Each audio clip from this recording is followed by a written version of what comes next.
কাজে শেখ হাসিনা যে বলে না হাসিনা পালায় না, হাসিনা পালানোর জন্যই জন্মেছে। বাংলাদেশের লোক নিহত হয়েছে, বাংলাদেশের লোক মুক্তিযুদ্ধ করেছে, কিন্তু শেখ মুজিব নিরাপদে ছিল, শেখ মুজিবের পরিবার নিরাপদে ছিল। এটাই হচ্ছে ৭১ সালের প্রকৃত ইতিহাস।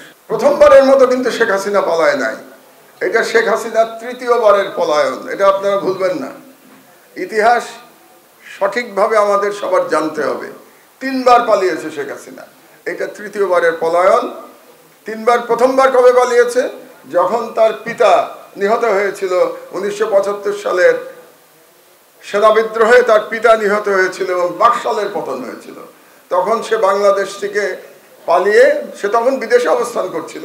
তারপরে সে ৬ বছর দিল্লির আশ্রয়ী ছিল। আপনারা অনেকেই হয়তো জানেন, কেউ কেউ জানেন না।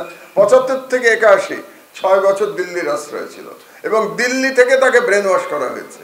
দিল্লি থেকে তাকে শেখানো হয়েছে কিভাবে বাংলাদেশে ফিরে এসে সে ভারতের স্বার্থ উদ্ধার করবে। এটা হলো প্রথমবারের পলায়ন। দ্বিতীয়বারের পলায়ন ১/১১-র পরে।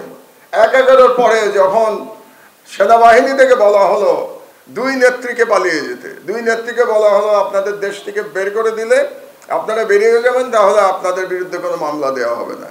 শেখ হাসিনা একদিনও দেরি না করে বাংলাদেশ থেকে পালিয়ে গেছিল।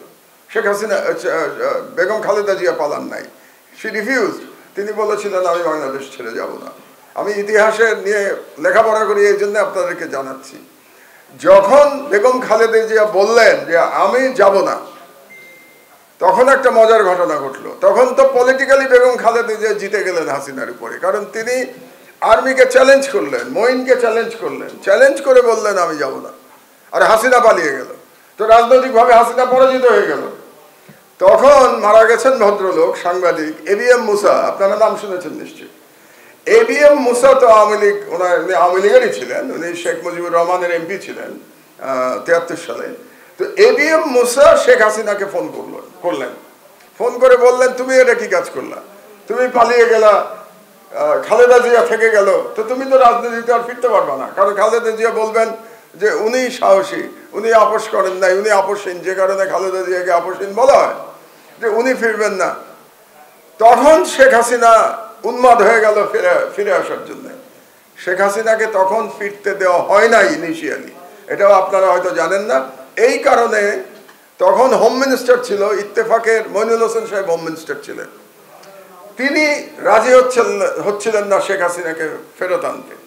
এই কারণে কিন্তু মইনুল হোসেনের প্রতি রাগ শেখ হাসিনার শেষ দিন পর্যন্ত ছিল, এবং আপনারা জানেন মইনুল হোসেনের উপরে কিরকম অত্যাচার করা হয়েছে। এটাও হাসিনার এক ধরনের প্রতিশোধ। হাসিনা যখন ফিরতে পারছিলেন না, তখন হাসিনা ফোন করলেন কাকে? প্রণব ব্যানার্জিকে, প্রণব বাবুকে ফোন করলেন। প্রণব বাবু তখন ভারতের পররাষ্ট্রমন্ত্রী। প্রণব বাবুকে ফোন করে বললেন যে আমাকে তো আসতে দিচ্ছে না, এখন আমি না আসলে তো রাজনৈতিকভাবে আমি জিরো হয়ে যাব, তো বেগম খালেদা জিয়া হিরো হয়ে যাবে। তখন প্রণব মুখার্জি ফোন করলেন মঈনকে, এবং মঈনকে বাধ্য করলেন যাতে শেখ হাসিনাকে ফিরে আসতে পারে। এটা হলো দ্বিতীয় পলায়নের কাহিনী।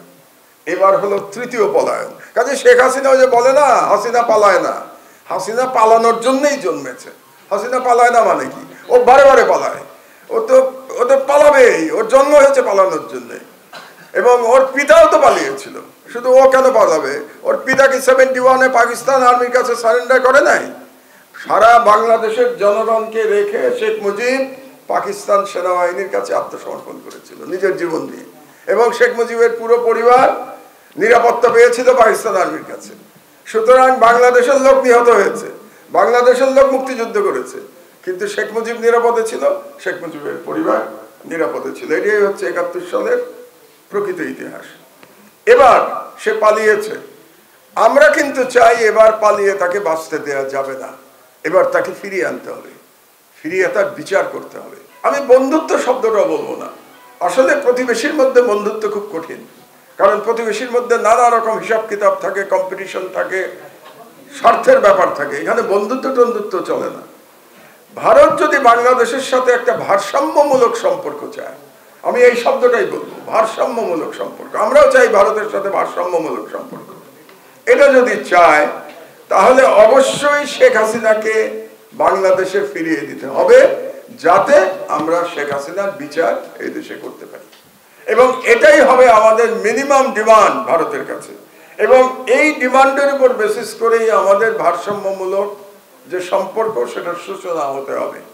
যতদিন ভারত শেখ হাসিনাকে ফিরিয়ে না দেবে ততদিন ভারত আমাদের কাছে শত্রু রাষ্ট্র হিসেবে গণ্য হবে। কারণ সরাসরি আপনার একজন এত বড় অপরাধীকে যারা আশ্রয় দিয়েছে, শুধু আশ্রয় দেয়নি, ভারতে বসে হাজার রকম ষড়যন্ত্র চলছে, সেই ষড়যন্ত্রে নেতৃত্ব দিচ্ছে হাসিনা ভারতে বসে।